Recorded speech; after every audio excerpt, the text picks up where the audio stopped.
improve, but what I've learned in the last 2 years as health secretary is that in the NHS, over and above everything, money talks. And if you've got CEOs and CFOs in trusts who are feeling that pinch in their bottom line from women saying, this isn't good enough, that is going to make them sit up, take notice and respond, because there is effectively a financial penalty for the trust. So basically going with the stick and hoping that works. But how big will this trial be and when is it happening? Well, we're going to start rolling it out from this year. We're working with NHS leaders at the moment because we want to make sure that it works in practice, doesn't generate unintended consequences. And the crucial thing for me, especially as we're starting in gynecology, is the money that the trust is effectively penalised, receives the penalty for, goes into gynecology improvement. So, you know, women's health doesn't lose out in that sense, and we drive real improvements in gynecology. The other thing that we're doing, because, and this goes to, I think, the heart of the cultural challenge we've got in the NHS, it is entirely conceivable that in terms of a woman's experience, as far as the NHS is concerned, on a spreadsheet, on data metrics, we might think job well done.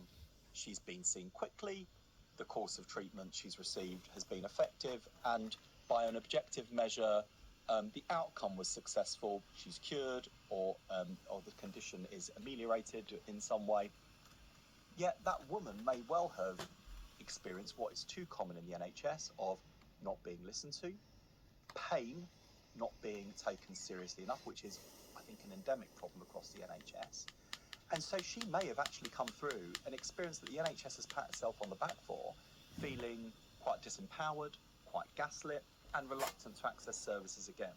And that is why we're developing and implementing a patient-reported set of experience measures. So we're not just looking at the timeliness of the care and whether the outcome is successful. We're asking women about their experiences. I understand. Because that's part of the power payments. You have a lot to get through, so let me move back to gynecology waiting list. You say you've brought them down by 30,000, you mentioned that figure, but we do know they're still at the highest of all speciality waiting lists. BBC analysis shows they've gone up 98% since 2020. Now that is against the average increase of 58% for waiting lists generally. That's all since about the pandemic.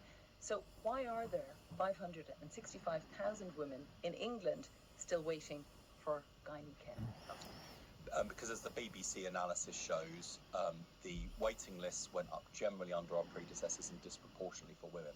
So the test for me, personally, and my record as health secretary is, can I do the reverse?